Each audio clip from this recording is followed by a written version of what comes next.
That new Thunderbolts teaser looks promising, but MCU fans can't help but wonder, what about Bob? Here's what you need to know about the movie's potential villain. In February 2023, Invincible star Steven Yeun was said to be joining the Marvel Cinematic Universe with a significant role in the upcoming Thunderbolts. He was later replaced by Lewis Pullman, but before this change, Invincible creator Robert Kirkman revealed that Yeun was set to play Robert Bob Reynolds, aka the Sentry. The Sentry is a relatively recent creation, debuting in the year 2000. He's one of the countless Superman clones across comics with the same power set and flowing cape. He gets his powers from the sun, hence his golden costume and nickname, the Golden Guardian of Good. However, Mr. Reynolds is not all good. Afflicted with a personality disorder since he got his powers, his archenemy, the soul-devouring shadow the Void, is Reynolds' own alternate personality. Now that Bruce is the Hulk full-time and Wanda was seemingly crushed beneath Mount Wundagore, the Sentry easily slots in as the MCU's new Jekyll and Hyde anti-hero. Who sent you, Bob? Nobody. You were all sent? Reports indicate the Sentry will be the antagonist of Thunderbolts, so odds are good that the Void will be coming to the silver screen with him. What should you know about the Sentry before he makes his film debut, and what can you expect from him? Let's get into it. The Sentry was a Marvel Knights miniseries by Paul Jenkins and Jay Lee about the greatest superhero no one had ever heard of. Bob Reynolds is a miserable middle-aged man with memories of being the Sentry, but no one else remembers him. The first issue leaves it ambiguous if he's delusional or not, until he starts flying in the last panel. Reynolds then visits other heroes of the Marvel Universe and speaks to them as old friends, even though they're unable to remember him. Reynolds senses the Void is returning, and they must marshal a defense. The twist, that Sentry and the Void are one and the same, comes in The Sentry versus the Void. Discovering the truth of the Void, and that he and his superhero friends agreed to erase the Sentry to stop the villain, Bob accepts his normal life and everyone forgets about him again. The ending, though, suggests his memory of the Sentry is still in there somewhere. The Sentry is a riff on Alan Moore's Miracle Man, also about a middle-aged mediocrity discovering long-lost memories of being a superhero. To sell the illusion of the Sentry having always been part of the Marvel Universe, the series also includes flashbacks done in different art styles. The Sentry's origin story, ingesting a modified super soldier serum, and his teaming up with the Avengers to fight the Void in issue number 1, for instance, are drawn in the style of Jack Kirby.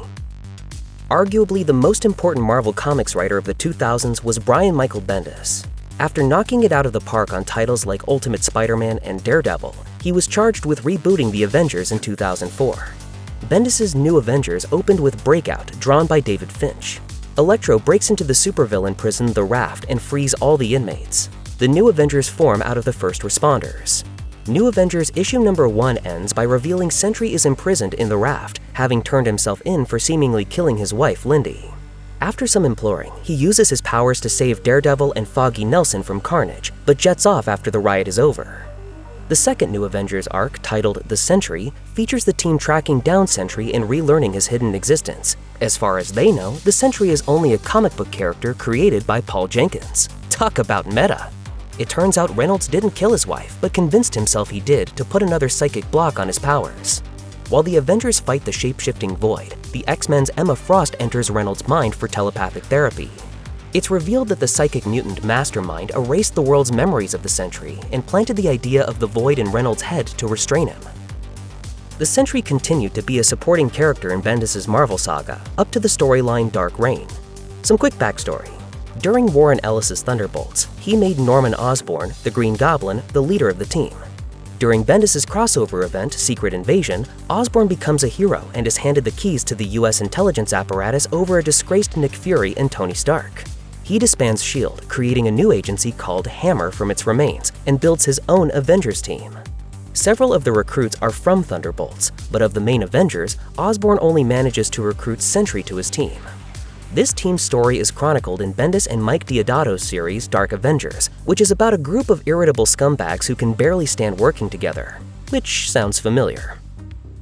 Dark Avengers was a Thunderbolts series in the clothing of the Avengers and offers the greatest clues of how the MCU may use the Sentry. Issue number 3 opens with a flashback of Norman helping Reynolds with his still-present mental issues. After all, the Green Goblin has experience managing a split personality. It's not out of empathy, though. Norman wants the Sentry as a human weapon he can control, and Dark Avengers shows how Norman is playing with a time bomb by doing this. This culminates in the event series Siege, when Osborn unleashes Sentry on Asgard. Bendis played around with the Sentry's origin too, rewriting Reynolds' past so he was a drug addict who got his powers because he found the serum during a break-in. As for the Void, the story suggests that it's literally the biblical angel of death possessing Robert. This fits with the villainous turn the Sentry makes in Siege, but it also reflects how the character and his history were left too messy by endless revisions. The mission in adapting the Sentry to the big screen should be distillation. Who are you? I'm Bob. It's hard to imagine the MCU getting as meta with its depiction of Sentry as his introductory series or New Avengers did. Plus, the MCU is already dealing with problems of overcomplication. Rewriting its own history so the Sentry was there the whole time and everyone forgot? That's a whole other headache that should stay in the comics. Rather, everyone would be better served looking to Dark Avengers, perhaps with Valentina Allegra de Fontaine taking Osborn's role as the manipulator. She's been set up as the MCU's own Amanda Waller, and we know from the Suicide Squad films how Waller's attempts at playing with superpowered fire blow up in her face. For Val and the Thunderbolts, that explosion would be the Void. Whatever the direction of the character, Lewis Pullman is a great actor, and every man with a darker side is exactly the kind of role he excels at. See Bad Times at the El Royale. I can't do it no more. I can't do it. I can't kill no more people. The Thunderbolts trailer even alludes to the character's duality, introducing Pullman as the seemingly hapless Bob before briefly showing him facing off defiantly against a massive firing squad. If Marvel wants an actor who can pull off the well-meaning but unstable Sentry and the pure evil Void, Pullman is it. Thunderbolts hits theaters on May 2nd, 2025.